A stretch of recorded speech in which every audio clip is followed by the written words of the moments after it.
Morning बच्चों, inclusive education में हम लोगों ने सेकेंड यूनिट तक कंप्लीट कर लिया था। थर्ड यूनिट भी हम लोग का स्टार्ट हो चुका था, जिसमें हम लोगों ने topic children with special needs जिसकी शुरुआत हो चुकी थी, जिसके अंतर्गत हम लोगों ने concept and meaning of special needs पढ़ लिया था। पर थर्ड यूनिट हम लोग फिर से शुरू कर रहे हैं, तो एक बार समझ लेते हैं कि concept and meaning of special needs क्या है।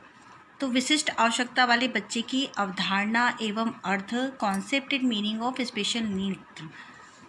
सामान्यतः विशिष्ट आवश्यकता वाले बच्चे किसे कहते हैं? सामान्यतः विशिष्ट आवश्यकता वाले बच्चे वो बच्चे होते हैं जो अपनी क्षमताओं, योग्यताओं या व्यवहार, व्यक्तित्व आदि से अपनी आयु से अलग होते हैं, भिन्न होते हैं। ये भिन्नता इसकी उच्चता के कारण भी हो सकती है और निम्नता के कारण भी हो सकती है। अन्य बच्चों से आगे निकल जाते हैं या इतना कम विकास होता है कि वह बच्चे अन्य बच्चों से पिछड़ जाते हैं। इन दोनों ही प्रकार के बच्चों को शिक्षा अलग अलग से प्रदान की जाती है। इन बच्चों के लिए फैकल्टी जो होते हैं, अध्यापक होते हैं, इनकी नियुक्ति भी अलग होती है। प्रत्येक बच्चा एक दूसरे से भिन्न होता है। यह भिन्नता किस प्रकार से हो सकती है? यह भिन्नता शारीरिक भी हो सकती है, मानसिक भी हो सकती है, अन्य प्रकार से हो सकती है। प्रत्येक बच्चे की कार्य करने की क्षमता, रुचि, योग्यता और व्यवहार किसी दूसरे बच्चे से अलग होता है।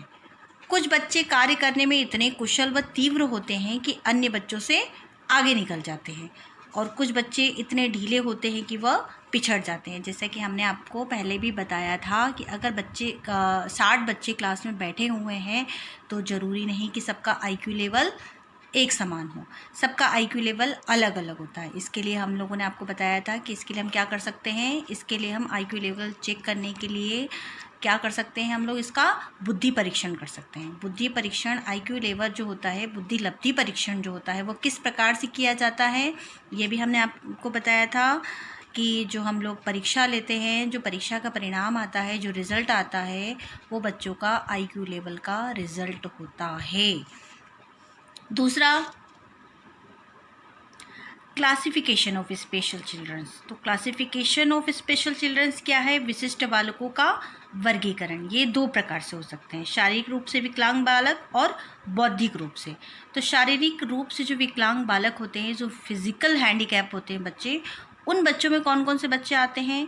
तो पहला आता है इसमें हमारा ऑर्थोपैडिक हैंडीकैप बच्चे। तो ऑर्थोपैडिक हैंडीकैप बच्चे क्या होते हैं? वो बच्चे होते हैं जो अस्थि बाधित बालक होते हैं। अस्थि बाधित बालक वे बच्चे होते हैं जिनकी अस्थियाँ, जिनके बोन्स होते हैं, जिनकी अस्थियों में जोड़ होता है, शरीर की विभिन्न मांसपेशियाँ काम नहीं करती है या सुचारू रूप से काम करती तो है पर कम करती है।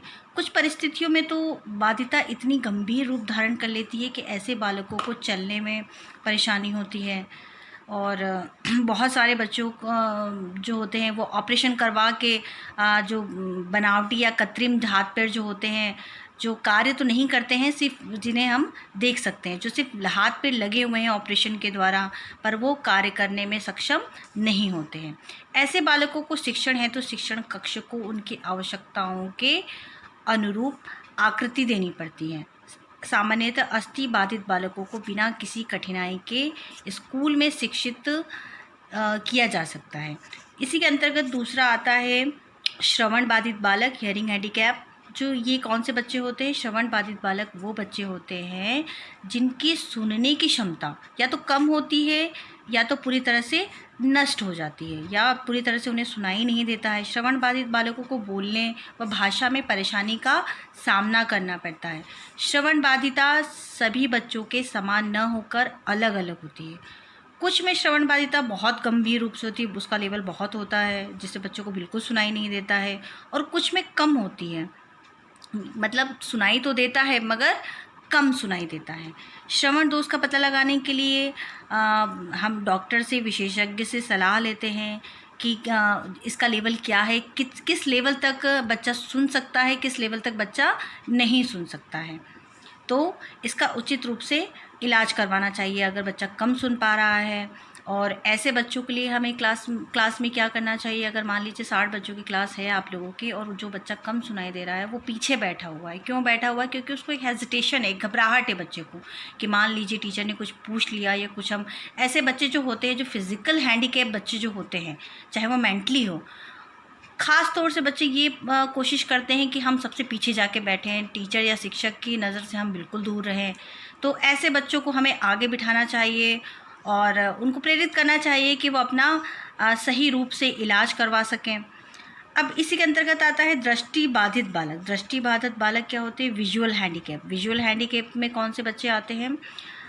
विजुअल हैंडीकैप में वो बच्चे आते हैं जो ठीक प्रकार से देख पाने में असमर्थ होते हैं। कुछ बच्चे जन्म से ही अंधे होते हैं तथा कुछ बच्चे आंशिक रूप से अंधे होते हैं। जन्म से अंधे बच्चों को, जैसे कि आप लोगों को पहले बता चुके हैं कि उनकी शिक्षा क्या होती है, ब्रेल लिपि द्वारा करवाई जाती है।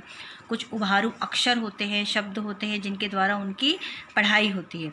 आंशिक रूप से दृष्टिबाधित बच्चों को मोटे छापे की पुस्तक द्वारा पढ़ाया जाता है। दृष्टिबाधित का मापन स्नेलन चार्ट के माध्यम से किया जाता है। स्नेलन चार्ट क्या होता है कि हम लोग देखते हैं कुछ अक्षर हैं, कुछ शब्द हैं, कुछ अल्फ़ाबेटिकल जो बच्चों के लिए जो चार्ट बनाए जाते हैं, तो बच्चा कितनी दूरी से, कितनी पास से उन अक्षरों को पढ़ सकता है, उन अक्षरों को देख सकता है, तो इसके लिए उनका परीक्षण किया जाता है। इसी के अंतर्गत अगला आता है स्पीच हैंडीकैप। स्पीच हैंडीकैप क्या होता है? वाणी बाधित बालक आते हैं। जैसे हम अपने विचारों व भावों को दूसरों के सामने मौखिक रूप से आसानी से प्रस्तुत कर सकते हैं। यदि हम अपने विचारों को मौखिक रूप से देने में परेशानी होती है तो यह वाणी बाधिता का लक्षण होता है। हम किसी को कुछ समझा रहे हैं, कुछ बोल रहे हैं, अगर सामने वाला उसे आसानी से समझ गया तो ठीक है। अगर वो नहीं समझ पा रहा है हमारे शब्दों को, हाँ बोलने में हमारे शब्दों को कुछ कठिनाई हो रही है और सामने वाला उसे नहीं समझ पा रहा है, इसका मतलब कि हमारी वाणी बाधित है। जैसे बहुत सारे बच्चे होते हैं जो स को श बोलते हैं, श को स बोलते हैं। बहुत सारे बच्चे शब्दों को सही रूप से स्पष्ट नहीं कर पाते हैं, हकलाते हैं बोलने में, उच्चारण दोष होता है। तो इस प्रकार के बच्चे वाणी बाधित बच्चों में आते हैं।